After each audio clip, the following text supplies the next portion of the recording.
Assalamualaikum warahmatullahi wabarakatuh. Selamat pagi anak-anakku. Bagaimana kabarnya hari ini? Mudah-mudahan semua sehat ya. Sebelum kita memulai pembelajaran pagi ini, mari kita ucap basmalah bersama-sama. Bismillahirrahmanirrahim.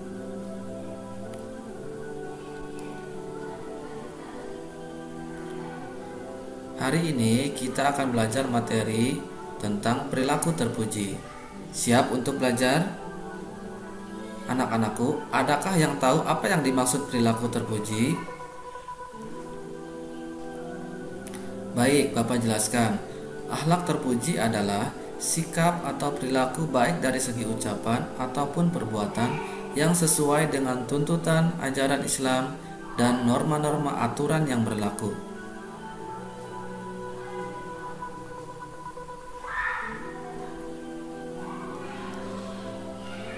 Hari ini kita akan membahas materi perilaku terpuji yang harus semua kita miliki.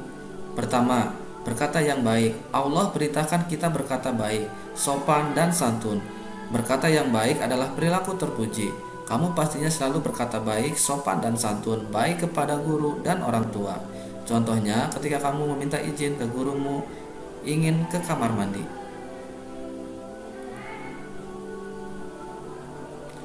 Kedua, hormat dan patuh.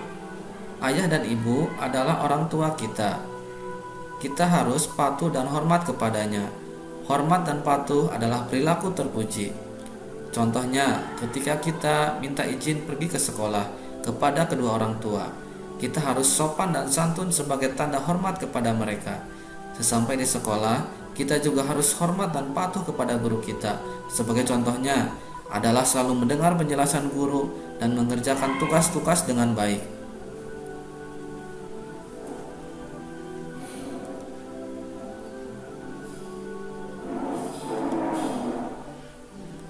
Yang ketiga, bersyukur. Bersyukur kepada Allah Subhanahu wa taala, mengucapkan alhamdulillah dan beramal baik setiap saat. Itulah perilaku terpuji.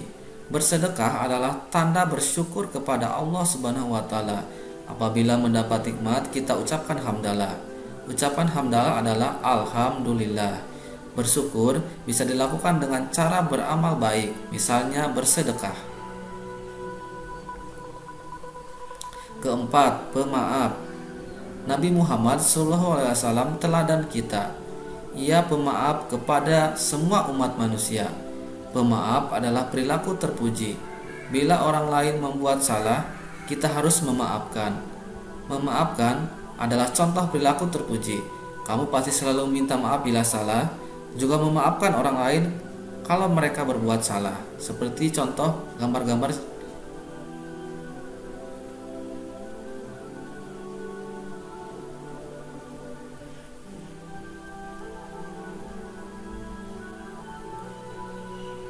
Kemudian, perilaku terpuji dalam kehidupan sehari-hari. Yang pertama, jujur. Orang yang mengatakan sesuai dengan keadaan sebenarnya atau apa adanya disebut orang yang jujur. Lawan kata jujur adalah bohong. Orang yang jujur dapat dipercaya. Ia akan mendapat banyak teman. Ia juga akan disayang Allah Subhanahu wa taala. Bersikap jujur dilakukan kepada siapa saja dan di mana saja. Kebiasaan bersikap jujur harus dimulai sejak kecil agar terbiasa berlaku jujur sampai dewasa. Anak yang selalu jujur tidak akan berbuat curang.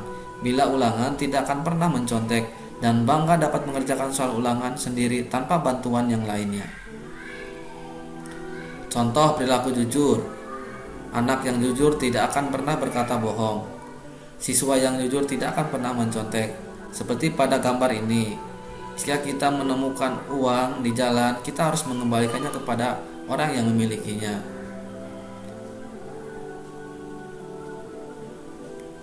Dan tidak boleh mencontek ketika ulangan. Selanjutnya, tanggung jawab. Setiap orang mempunyai tanggung jawab sendiri-sendiri.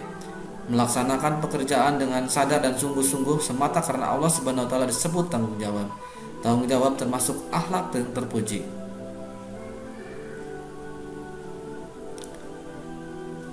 Ciri-ciri anak yang bertanggung jawab: melaksanakan tugas dan kewajiban dengan sungguh-sungguh, melaksanakan tugas dan kewajiban dengan sadar.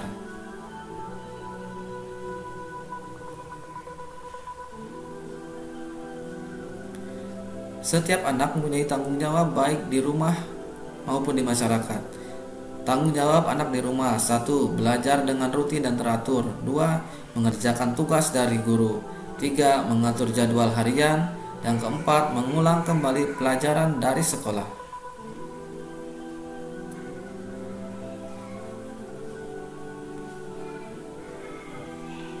Contoh seperti pada gambar ini.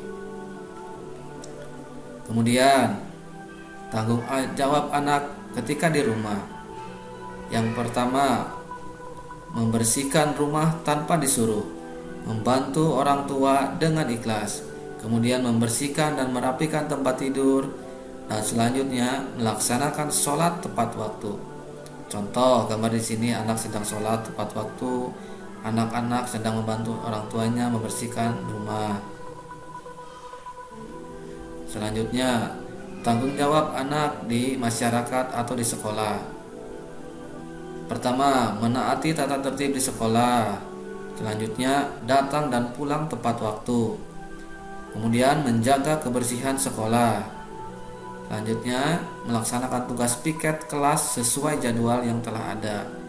Ini contoh-contohnya seperti ini ya. Membersihkan kelas, membersihkan halaman kelas. Kemudian, tanggung jawab anak di masyarakat di sekolah selanjutnya adalah menjaga ketertiban dan keamanan sekolah, menyelesaikan tugas dengan teliti, menyelesaikan tugas tepat waktu. Contoh, seperti pada gambar ini, anak-anak sedang mengerjakan tugas berkelompok. Kemudian di sekolah kita tidak boleh melakukan bullying atau perundungan. Kita harus sayang kepada teman kita.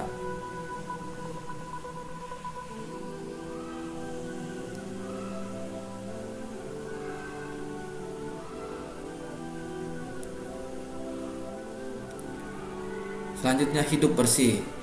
Badan maupun lingkungan yang bersih akan sehat dan enak atau sedap dipandang mata. Kebersihan merupakan sebagian dari iman. Orang yang beriman pasti suka pada kebersihan. Orang yang hidup bersih termasuk orang beriman. Kapan saja dan di mana saja harus kita terapkan budaya hidup bersih, menjadikan lingkungan yang sehat. Kebersihan badan.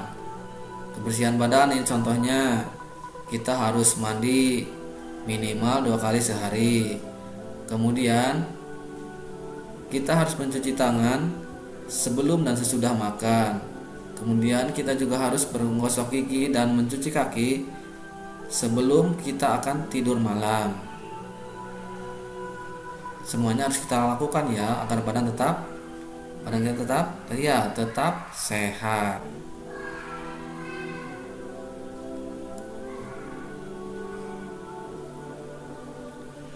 Selanjutnya, kebersihan pakaian. Kita harus mencuci pakaian yang kita pakai setiap hari. Bisa membantu sendiri ataupun membantu orang tua. Setelah itu kita harus menjemurnya. Setelah dijemur, kita harus menyetrika. Setelah disetrika, kemudian kita harus melipat pakaian. Setelah pakaian dilipat, kita harus menyimpannya di lemari pakaian. Kemudian kebersihan rumah bisa kita lakukan dengan 1. Membersihkan tempat tidur kita atau ruang kamar tidur kita. Kemudian kita harus membersihkan rumah, menyapu halaman dan membuang sampah pada tempatnya. Kemudian membersihkan pekarangan-pekarangan yang ada di sekitar rumah kita.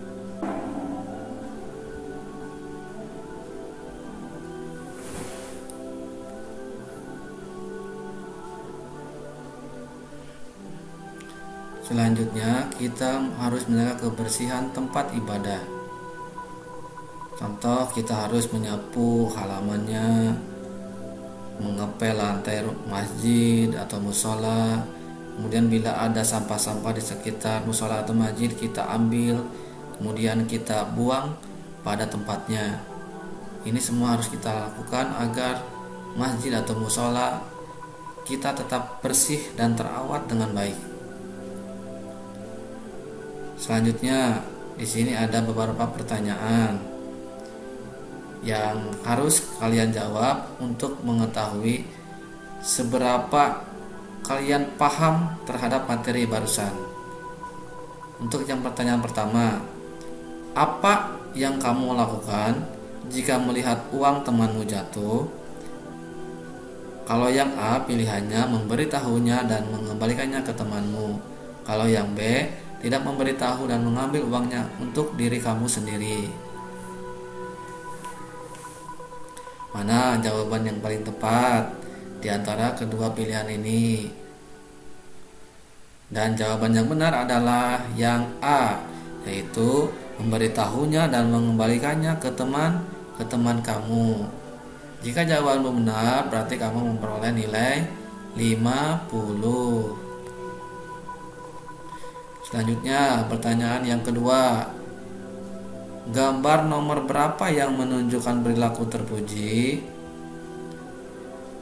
Gambar ke-1, gambar yang kedua, gambar yang ketiga, atau gambar yang keempat yang menunjukkan perilaku terpuji di kehidupan sehari-hari. Dan jawaban yang benar adalah gambar nomor 1 dan gambar nomor 4, yaitu membuang sampah pada tempatnya dan menolong teman kita. Jika kamu benar, berarti jawaban kamu 50. Jika kamu benar semua, berarti selamat, kamu memperoleh nilai 100. Berarti kamu sudah paham mengenai perilaku akhlak terpuji. Nah, anak-anak, itulah akhlak terpuji yang harus kita semua pahami dan mampu kita implementasikan atau kita terapkan dalam kehidupan sehari-hari. Semoga pembelajaran hari ini dapat menjadi ilmu dan bekal untuk kita semua. Amin. Sampai berjumpa di pertemuan berikutnya. Terima kasih. Wassalamualaikum warahmatullahi wabarakatuh.